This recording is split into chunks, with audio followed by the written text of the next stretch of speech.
For example Britishers వచ్చి ఇక్కడ ఉన్న రాజపుత్రులను ఎవరైతే ఇక్కడున్న రాజులను మీరు యుద్ధం చేసే వాళ్ళని నోడగొట్టినప్పుడు బీసీలలో ఉన్న వాళ్ళు కానీ ఎస్సీలలో ఉన్న వాళ్ళు ఏం చేశారంటే వాళ్ళ శత్రువులు వాళ్ళ కాళ్ళకు యుద్ధాలు జరుగుతుంటే మనకేం సంబంధం అని చెప్పేసి వీళ్ళు దూరంగా ఉన్నారు. దీనివల్ల ఏమైంది, వాడు ఈజీగా వాళ్ళను ఓడగొట్టేసిండు, రాజ్యాన్ని ఆక్రమించేసుకున్నారు భారతదేశాన్ని. సో అంబేద్కర్ చెప్పిన విషయం కూడా అదే, భారతదేశం అనేది స్వాతంత్రాన్ని ఎందుకు కోల్పోయిందంటే కులం అనే ఒక కారణం వల్ల మాత్రమే భారతదేశం అనేది స్వాతంత్రాన్ని కోల్పోయింది అని చెప్పింది. ఈ విషయాన్ని మనకి ఏ పుస్తకాలు చెప్పవు, అంటే జనరల్ గా ఉండదు, ఏ పుస్తకం కూడా మనకి ఈ విషయాన్ని చెప్పదు. మనలో ఉన్న అనైక్యత, లేకపోతే వాడు ఎట్లా చేసిండు అట్లా చేసిన మన రాజ్యాన్ని లాక్కొని పోయిండు, వేరే ముస్లిం రాజులు వచ్చిండు, తర్వాత ఇంకా రోమ్ వాళ్ళ గ్రీకులు వచ్చి వాళ్ళందరూ వచ్చి మన రాజ్యాన్ని దండయాత్ర చేసినారు అంటారు. కానీ ఆ వాళ్ళు వచ్చి మన మీద దండయాత్ర చేసినప్పుడు మనం ఎందుకు ఓడిపోయినాం, మన స్వాతంత్రాన్ని ఎందుకు కోల్పోయినాం అనే విషయానికి కులం అనే కారణాన్ని ఎవరు కూడా చెప్పరు. ఎందుకంటే కులం అనేది చెప్పినప్పుడు ఏమైందంటే ఎవరైతే ఆధిపత్య వర్గాలు ఉన్నాయో వాళ్ళ ఆధిపత్యం అనేది దెబ్బతింటది, కులం అనేది ప్రధానంగా హైలైట్ చేసినప్పుడు. కాబట్టి ఉద్దేశపూర్వకంగానే కులం అనేది విస్మరించబడుతుంటది. ఈవెన్ కమ్యూనిస్ట్ పార్టీ తీసుకుంటే అంబేద్కర్ కమ్యూనిస్ట్ పార్టీ విషయంలో ఏం చెప్పిందంటే, కార్ల్ మార్క్స్ రాసిన ఏదైతే దాస్ క్యాపిటల్ ఉందో దాస్ క్యాపిటల్ లో ఒకటే చెప్తాడు, ఏంది, పెట్టుబడిదారుడు శ్రామికుని ఏ విధంగా దోసుకుంటాడు అనేది దాస్ క్యాపిటల్ లో క్లియర్ గా చెప్తాడు.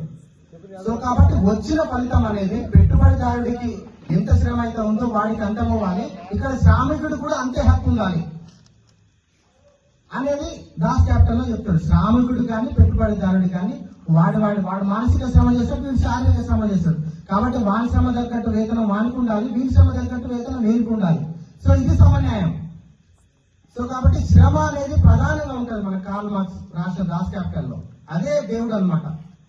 కమ్యూనిస్ట్ పార్టీలో దేవుడు ఏంటంటే శ్రమనే దేవుడు అన్నట్టు. ఆ శ్రమ నుంచి వచ్చిన లాభం ఏదైతే ఉందో అది అన్ని వర్గాలకు సమానంగా పంచబడాలి. బట్ భారతదేశంలో మాత్రం ఆ విధంగా జరగకుండా కులం అనేది ఇంకొక ఫ్యాక్టర్ ఉంది. ఇది ప్రపంచంలో వేరే ఏ దేశాలలో కూడా లేదని.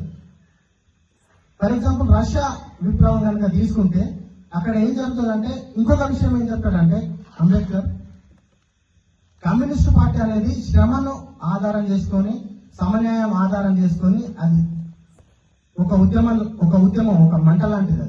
అది ఒకసారి కనుక అంటుకున్నది అనుకో, ఒక అడవిని సింహం ఉంది ఫర్ ఎగ్జాంపుల్, ఒక సింహం అనేది ఒక గ్రామంలో ఉన్న మనుషులందరినీ చంపుకొని తింటా ఉన్నది, లేకపోతే వేరే చిన్న జంతువులను బాగా చంపుకొని తింటా ఉన్నది. అప్పుడు ఒక చిన్న జంతువు ఏం చేసిందంటే ఊరికే ఆ సింహాన్ని చంపాలని అడవికి నిప్పు పెట్టిందట. నిప్పు పెడితే ఏమవుతుంది, సింహం ఒక్కటే చనిపోదు, దాంట్లో ఉన్న చిన్న ఏవైతే సాధు జంతువులు ఉంటాయి, మామూలు గడ్డి తినే జంతువులు కానీ కుందేళ్ళు, లేళ్ళు, మొసలు అన్ని ప్రతి జీవి కూడా చనిపోతుంది.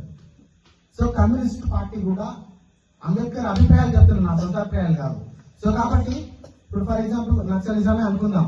నక్సలిజం అనుకున్నప్పుడు ఎవడైతే భూస్వామి ఉన్నాడో, ఎవడైతే పెట్టుబడిదారుడు ఉన్నాడో వాళ్ళను దగ్గరున్న సంపద మొత్తం లాక్కొచ్చేసి పేదవాళ్ళందరికీ సమానంగా పంచాలనే ఆశయం కోసం వాళ్ళు పనిచేస్తూ ఉన్నారు. ఆ పనిచేసే క్రమంలో వాళ్ళ ఉద్యమానికి ఎవరైతే కొంచెం అటు ఇటు అయిన వాళ్ళు ఉన్నారో వాళ్ళని కూడా చంపేయాల్సి వస్తుంది, వాళ్ళు చిన్న జీవులు.